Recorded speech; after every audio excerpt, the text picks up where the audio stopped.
15장 1절부터 함께 교독합니다. 그때에 바리새인과 서기관들이 예루살렘으로부터 예수께 나와 이르되 당신의 제자들이 어찌하여 장로들의 전통을 범하나이까? 떡 먹을 때에 손을 씻지 아니하나이까? 대답하여 이르시되 너희는 어찌하여 너희의 전통으로 하나님의 계명을 범하느냐?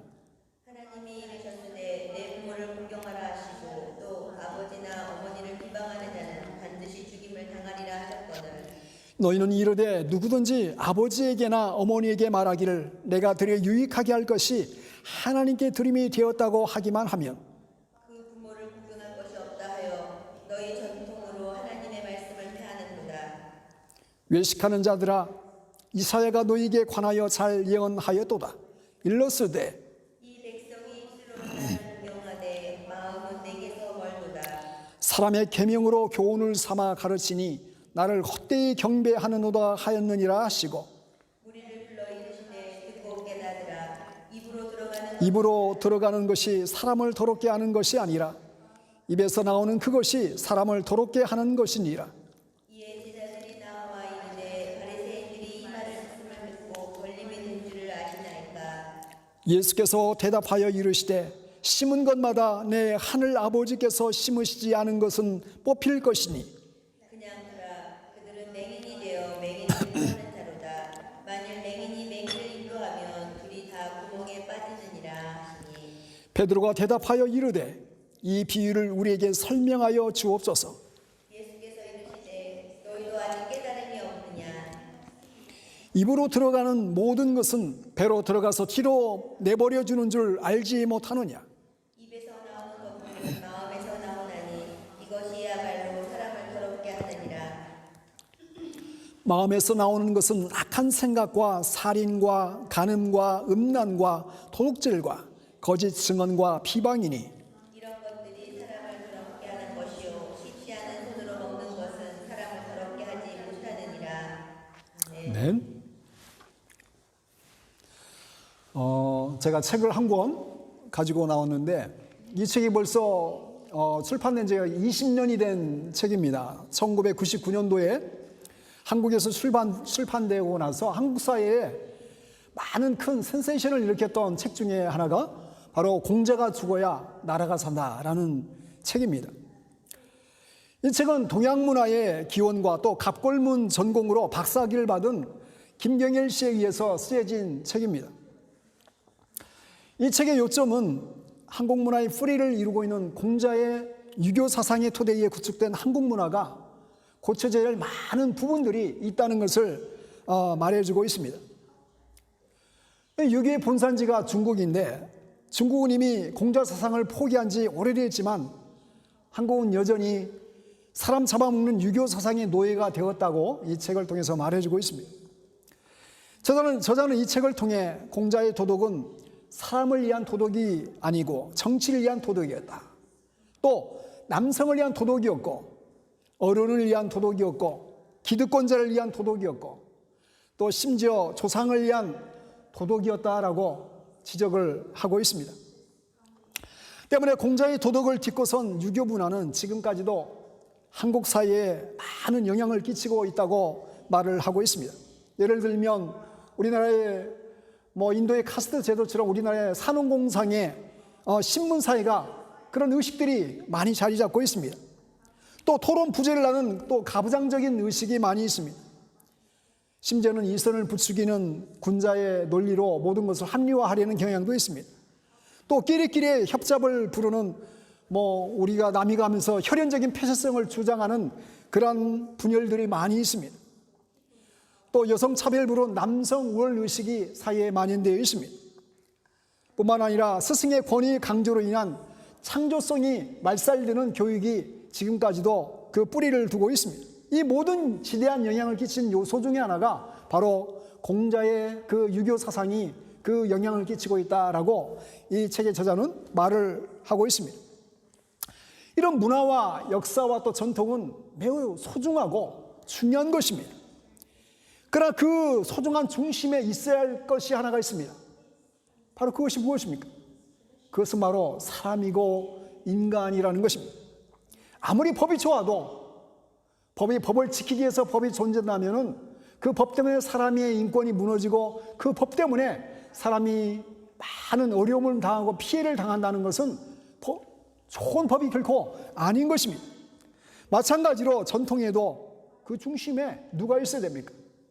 바로 사람이 중요한 것입니다. 사람이 중요한 것입니다. 사람의 인권이 짓밟히는 것에서 피어난 문화와 전통과 법은 그 존재의 의미가 상실되는 것이다라고 말할 수 있습니다. 그럼 지금도 중국 밑에 있는 조그마한 섬나라 홍콩 민주화 시위가 지금도 계속 벌어지고 있습니다. 2019년 3월 31일 첫 민주화 시위가 홍콩에서 일어나게 됐는데 지금까지 10명이 죽음을 당했고 2100명이 부상을 당했고 또 1117명이 경찰에 의해서 체포를 당하였습니다. 여러분, 홍콩시의 밑바탕에 사람의 인권을 보장하라는 요구가 있는 것입니다. 이 시위가 일어나게 된 그 출발점이 무엇입니까? 홍콩 시민이 죄를 지으면 어디로 끌려갈 수 있다는 거예요. 중국 본토로 끌어갈 수 있다는 거예요. 그것이 범죄인 송환법이었어요.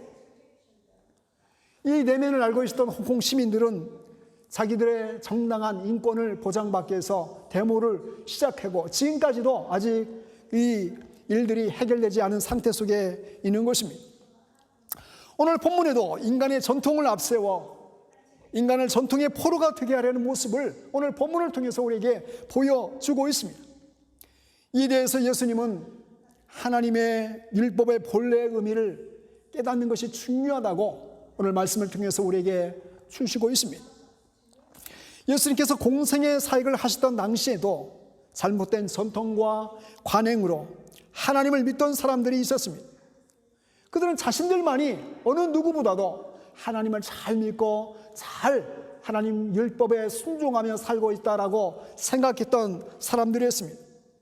그리고 자신들이 정해진 그 틀에 어긋나게 보이고 그 틀에 따르지 않는 사람들을 정죄하기 시작했고 죄인들로서 그들을 칭해했던 사람들이 있었습니다. 바로 그 사람들은 바리새인들이었고 또 하나님 말씀을 너무나 잘 알고 있었던 사두개인들과 또 서기관들과 그리고 종교 지도자들이었습니다. 오늘 본문의 말씀을 보면 어찌하여 당신의 제자들은 장로들의 전통을 범하고 어기고 있습니까? 라고 이렇게 예수님께 따지고 있습니다. 오늘 우리가 읽은 마태복음 15장 1절로 2절을 다시 한번 보십시오. 그때에 바리새인과 서기관들이 예루살렘으로부터 예수께 나와 이르되 당신의 제자들이 어찌하여 장로들의 전통을 범하나이까? 떡 먹을 때에 손을 씻지 아니하나이다. 이렇게 말씀하고 있습니다.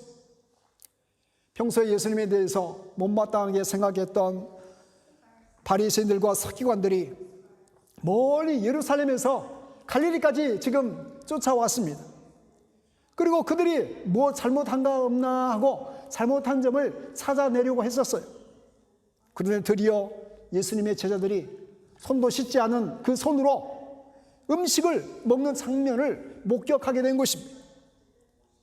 그러자 곧 그들은 이것을 가지고 예수님께 나와서 이 잘못된 것을 율법을 어긴 제자들을 지금 그들에 대해서 따지고 있는 것이 오늘 본문의 내용입니다. 이런 오늘 우리가 우리의 관점에서 보면 이것은 정말 아무 시비거리가 되지 않는 것이에요. 아니 뭐 자기 음식 먹는데 손 씻고 먹느냐 안 씻고 먹느냐.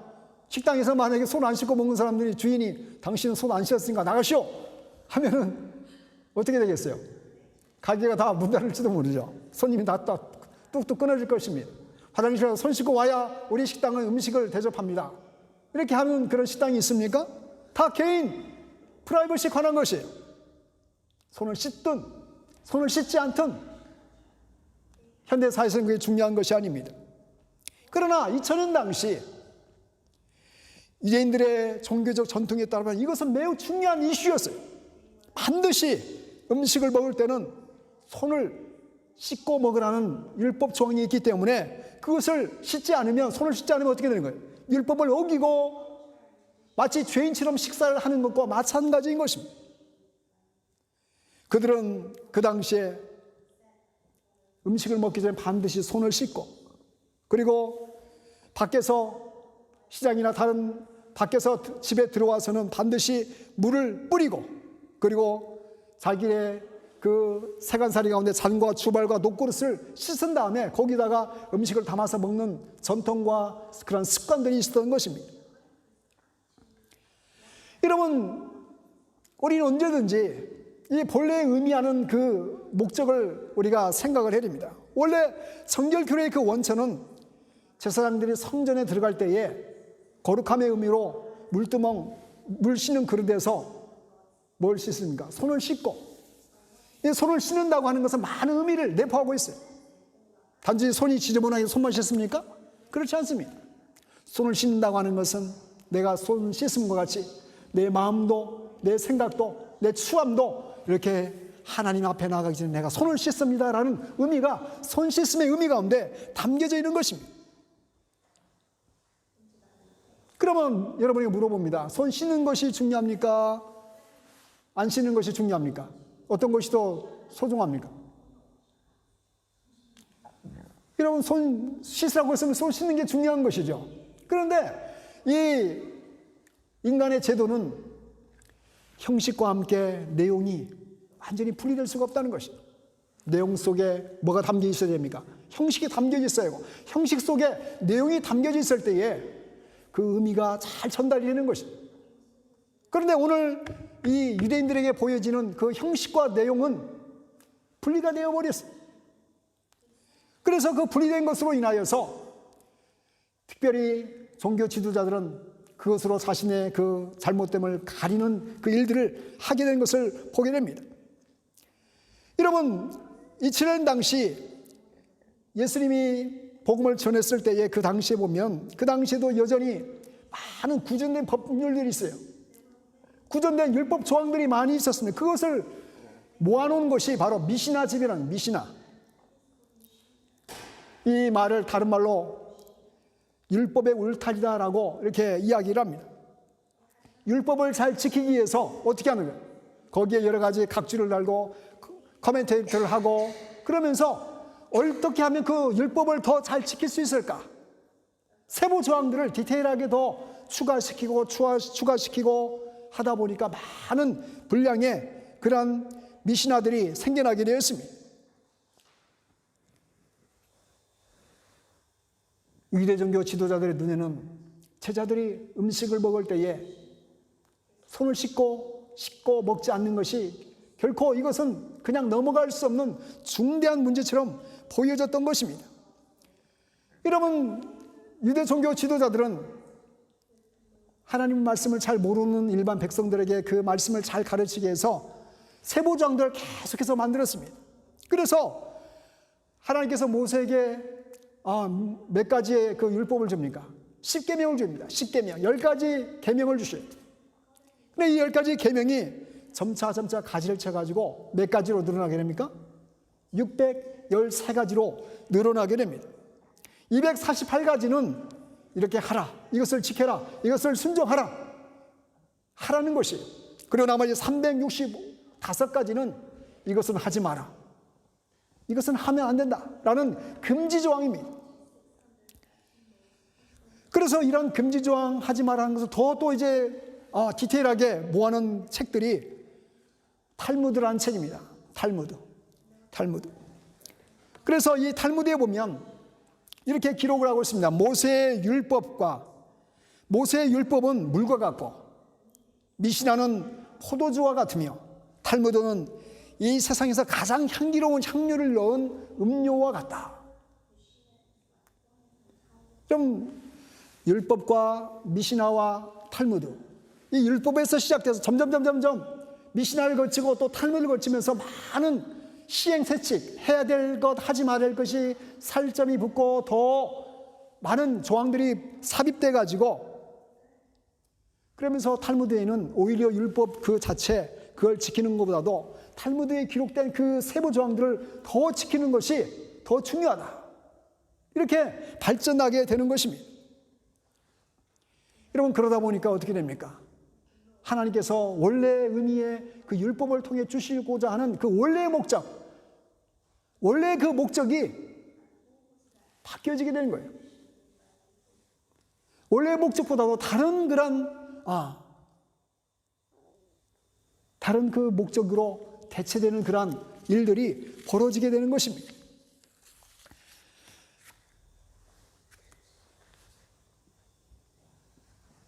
여러분, 손을 씻는 것은 결코 나쁜 것이 아닙니다. 손을 씻게 되면 위생적이고 또 청결을 유지할 수 있어서 좋은 것입니다. 하지만 문제는 손을 씻는 행위가 그들을 정결하게 만든다고 생각되는 그런 쪽으로 이게 앞서 나가게 되었다는 것입니다. 그리고 반대로 손 씻지 않는 행위는 바로 죄인으로 취급을 해버리게 되었습니다. 당신은 손 씻지 않았기 때문에 당신은 죄인이야. 율법을 깨뜨린 사람이야. 정죄하기 시작했다는 것이에요. 이것이 문제인 것입니다. 당시 랍비들의 설명에 따르면 만일 손을 씻지 않은 상태로 음식을 먹으면 그 사람은 부정하게 되고, 그래서 부정한 그 사람에게 마귀가 들어와서 결국에는 마귀의 지배를 받게 된다는 것이 랍비들의 가르침이었습니다. 얼마나 원래 그 목적으로부터 떠나는 것입니까? 기가 막힌 어처구니 없는 설명이 된 것입니다. 이와 같이 하나님을 믿는 역사가 오래된 교회의 문제가 바로 무엇이겠습니까? 처음에는 순수하게 시작한 좋은 교회의 전통들도 나중에는 어떻게 될 수 있다는 것이에요. 잘못된 방향으로 본질을 잊어버리고 잘못된 방향으로 흘러갈 수 있다는 것입니다. 그러므로 교회 역사가 오래되면 오래될수록 좋은 전통을 잘 가꾸고 유지해야 됩니다.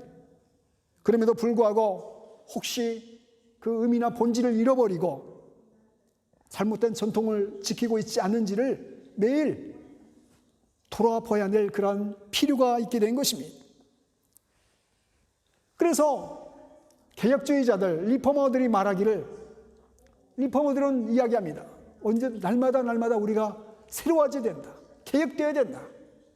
하나님 말씀으로 정말 하나님 말씀을 제대로 지키고 있는지, 정말 하나님 말씀대로 살아가고 있는지 날마다 개혁되는 그 작업들이 필요하다라고 생각되는 것이 바로 개혁주의자들의 생각입니다.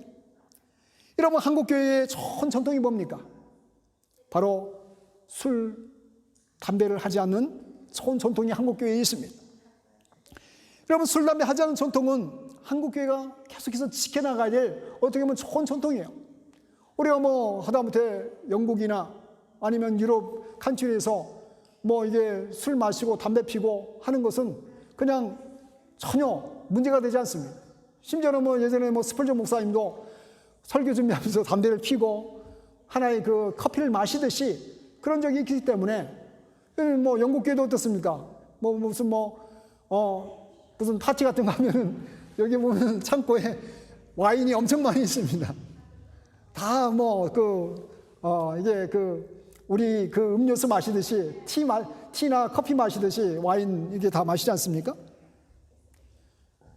어쩌면 이것은 영국교회의 바탕이에요.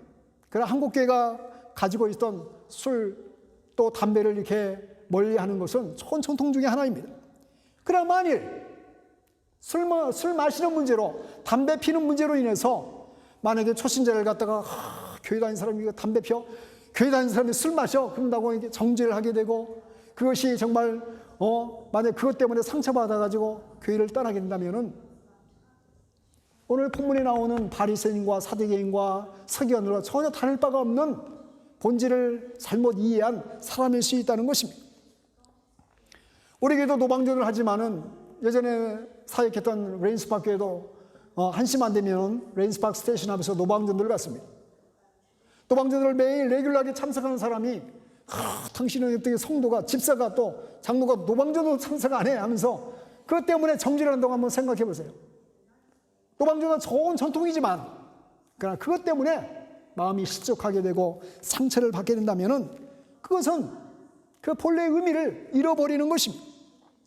여러분, 예수님의 관점은 전통을 지키는 사람에게 집중되어 있습니까? 아니에요. 전통에 집중되는 것이 아니라 그걸 지키고 순종하는 사람에게 집중되어 있습니다. 그러나 바리새인과 사두개인들은 어떻습니까? 서기관들은 누가 그것을 지키느냐? 사람이 중요한 것이 아닙니다. 지키느냐 안 지키느냐가 중요하지, 그 사람이 지금 뭐 때문에 음식을 막 너무 배고파서 먹는지는 상관이 없어요. 예수님의 마음은 아무리 죄를 지었다 할지라도 그 영혼을 바라보셨고, 그의 비참하고 슬퍼하고 아파하는 그 마음을 바라보셨어요. 그 영혼을 바라보셨어요. 그러나 종교 지도자들의 그 차이점은, 그들은 잘못된 죄악을 바라보고 율법을 어긴 것을 이렇게 지적하고 사람을 결코 이해한다거나 바라보려는 마음 자체가 없었던 것입니다. 그것이 종교 지도자들과 예수님과의 근본적인 차이점이었던 것입니다. 사랑하는 성도 여러분, 우리를 또 사람을 대하면서 그가 얼마만큼 신실하게 사느냐, 얼마만큼 기도 생활을 하느냐, 얼마만큼 하나님 말씀을 읽느냐가 중요한 것이 아니라 그 영혼을 바라보려는 마음이 중요한 것입니다.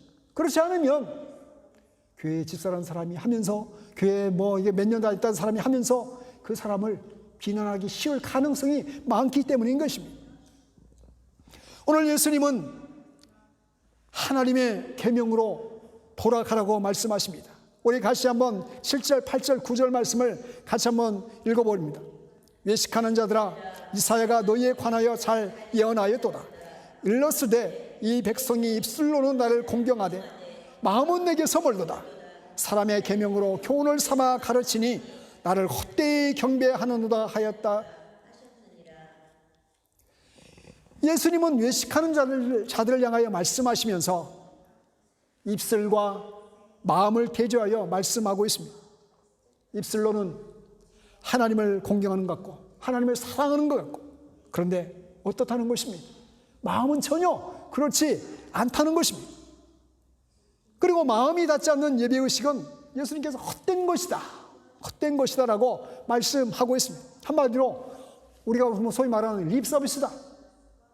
립서비스도 처음에 들을 때는 귀가 좀 좋을 수 있지만은 계속 립서비스 들어보세요. 아이고, 말은 잘해, 말은. 그 말이 나오게 되는 거죠. 저 사람 립서비스는 아주 잘해. 즉, 아무리 열심히 예배하고 찬양하고 기도해도 정성된 마음이 함께하지 않으면 우리가 드리신 예배도 종교 행위로 끝날 수 있다는 것을 예수님께서는 지적하고 있는 것입니다. 그리고 더 나아가 예수님께서 4절 이하에서 그 당시에 잘못된 종교 관행 중에 하나가 뭐냐면 바로 고르반 제도였어요. 여러분 5절 6절에 보면 이제 고르반 제도에 대해서 나오는데 5절 6절 한번 읽어봅니다. 너희는 이르되 누구든지 아버지에게나 어머니에게 말하기를 내가 드려 유익하게 할 것이 하나님께 드림이 되었다고 하기만 하면 그 부모를 공경할 것이 없다 하여 너희의 전통으로 하나님의 말씀을 피하는도다. 여러분 오래된 유대인의 그 좋은 전통 중에 하나가 고르반 제도였어요. 이런 고르반 제도라는 것은 어떤 사람이 제사장을 찾아가서 내가 갖고 있는 모든 재산을 하나님께 드리겠습니다 하고 약속을 하게 됩니다. 그리고 나서 나는 이제 소유가 없으니까 하나님께 다 드린다고 했으니까 어떻다는 거예요? 난 재산이 없으니까 나는 부모님을 모실 수 없습니다. 부모님에게 더 이상 경제적인 도움을 드릴 수 없습니다. 이렇게 부모님에게 말을 하게 됩니다. 그리고 나서 재산이 다시 찾아와서 내가 그렇게 사약한 것은 내가 잘 생각하지 못하고 이러한 고르반 제도에 사약을 했습니다. 그리고 나서 고르반을 해약을 하고 나서 부모에게는 약간의 과징금을 물고 나서 부모에게는 아무 얘기를 하지 않고 나는 이미 고르반 제도, 고르반을 선언했기 때문에 부모님을 더 이상 모실 수 없습니다. 이렇게 이 제도를 악용하는 그런 일들이 있었다라는 것입니다. 여러분, 그럼 이 제도가 어떤 제도입니까? 좋은 제도입니까? 누구나 따를 정말 아름다운 제도입니까? 완전히 제도가 어떻게 된 거예요? 악용된 것이죠. 부모를 모시기 싫어하는 그런 불효자식들이 이 제도를 악용하는 것이죠. 여러분, 하나님 말씀은 뭡니까? 근본적으로 출애굽기 20장에도 내 부모를 공경하라. 그리하면 내 하나님 여호와가 내게 준 땅에서 내 생명이 길리라. 내 부모를 공경하라고 말씀하고 있습니다. 여러분, 신약 성경 에베소 6장에도 자녀들아 주 안에서 너희 부모에게 순종하라, 이것이 옳으니라. 내 아버지와 어머니를 공경하라, 이것이 약속이 있는 첫 계명이니 이로써 내가 잘되고 땅에서 장수하리라. 10계명 가운데 처음에 1, 2, 3, 4는 나와 하나님과의 관계지만 인간에게 주신 약속 있는 첫 계명 5계명은 뭡니까? 바로 내 부모를 공경하라는 약속 있는 첫 계명이 바로 이 계명입니다.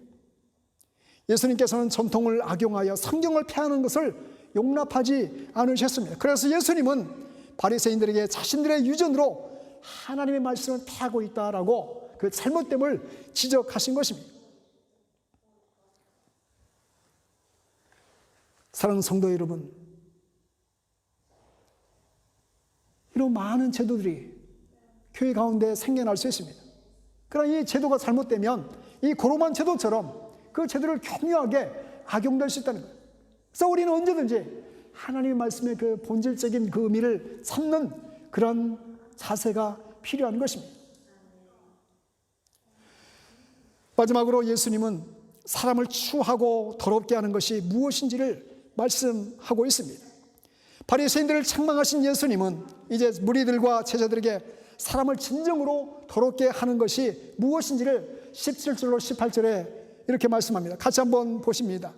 입으로 들어가는 모든 것은 배로 들어가서 뒤로 내버려지는 줄 알지 못하느냐. 입에서 나오는 것들은 마음에서 나오나니 이것이야말로 사람을 더럽게 하느니라. 한마디로 우리가 먹는 음식이나 그 음식을 집어먹는 손은 사람을 근본적으로 더럽게 할 수 없다는 것입니다. 왜냐하면 그것들은 마음으로 들어가는 것이 아니라 우리 위로, 목과 위로 들어가서 뒤로 배출되어 버리기 때문입니다. 오히려 마음에서 나오는 그 생각과 말들이 더 악하고 더럽다라는 것입니다. 인간의 마음에서 나오는 악한 것들이 어떤 것이 있습니까? 19절로부터 20절에 그 악한 것들이 표현되어 있습니다. 마음에서 나오는 것은 악한 생각과 살인과 간음과 음란과 도둑질과 거짓 증언과 비방이니 이런 것들이 사람을 더럽게 하는 것이요 씻지 않은 손으로 먹는 것은 사람을 더럽게 하지 못하느니라. 이런 그렇지 않습니까? 이 세상을 더럽히는 것은 음식에 묻어있는 균이 결코 아닙니다. 손톱에 끼어있는 박테리아가 결코 사람을 악하게 만드는 것이 아닙니다. 하나님께서는 그런 균들이 우리 몸속에 들어가도 어느 정도 자체적으로 자정 능력, 자체적으로 몸이 그것을 제어할 수 있는 능력을 우리에게 주셨어요. 그래서 뭐 좀 음식이 부패했다든지 상한 음식을 모르고 먹으면 어떻습니까? 우리 몸이 금방 알고 토하든지 또 심지어는 설사를 해서 다 배출시켜요. 자정 능력을 하나님께서 주신 것입니다. 정말 위험한 것은 상한 음식, 더러운 손이 아니고 악하고 더러운 우리의 마음이라는 것입니다. 악하고 더러운 마음은 통제장치가 없습니다. 인간의 마음이 얼마나 악하고 더럽습니까? 인간만이 돈을 빼앗기 위해 사람을 다치게 하고 사람을 죽이기도 합니다. 인간만이 동성애를 하고 인간만이 다른 짐승들과 교합을 합니다. 같은 인간들을 가스실에 집어넣고 죽입니다. 온갖 독설로 사람들을 난도질해서 심지어는 자살하게 만들어버리기도 합니다. 돈 몇 푼 때문에 남의 귀한 자식을 유기하여 죽이기도 합니다. 여러분, 짐승들이 남의 새끼 유기해서 뭐 내놔가지고 이렇게 요구한 짐승은 있습니까? 어느 짐승도 그렇게 하지 않아요. 그러나 인간만이 마음속에 사악한 마음이 가득 차면 그런 행동들이 벌어지는 것입니다. 심지어는 부모를, 자식을, 아내를, 남편을. 그것이 우리 인간의 악하고 추한 모습들인 것입니다. 그러므로 우리는 하나님의 은혜와 하나님의 자비와 하나님의 불쌍히 여기시는 긍휼의 은혜가 아니고서는 우리의 마음속에 가득 찬 그 악한 모습을 결코 치유하고 새롭게 할 수 있는 그런 존재가 결코 아님을 주님께서 오늘 이 말씀을 통해서 우리에게 보여주고 있는 것입니다. 악한 마음을 어디서 깨끗하게 할 수 있습니까? 이 사악한 마음을 어디서부터 성결한 마음으로 바꿀 수 있습니까? 이거는 우리의 힘으로, 이 세상의 어떤 제도를 통해서도 결코 이룰 수 없는 것이 바로 하나님의 은혜와 하나님의 사랑과 하나님의 불쌍히 여기시는, 우리의 모습을 바라보시며 결코 구원받을 수 없는 그 영혼을 바라보시는 하나님의 긍휼히 여기시는 마음이 아니고서는 결코 우리의 마음이 바뀌어지지 않는 것입니다. 사랑하는 성도 여러분, 우리는 한 해를 이제 마감하면서 우리의 허물을 다시 한번 바라보고 우리의 죄됨이 얼마나 심각한지, 하나님의 은혜가 아니고서는, 하나님의 그 은총이 아니고서는 우리의 힘으로는 결코 스스로 자정할 수 있는 능력이 나에게는 결코 없습니다. 우리에게는 결코 없습니다. 그러므로 우리의 영혼을 바라보며 하나님의 은혜를 베풀어 주시옵소서, 하나님 긍휼을 베풀어 주시옵소서, 나를 불쌍히 여겨 주시옵소서. 여러분, 종교 지도자들의 그 가장 큰 악한 모습은 하나님 앞에 이러한 불쌍히 여기는 마음이 없었다는 것입니다.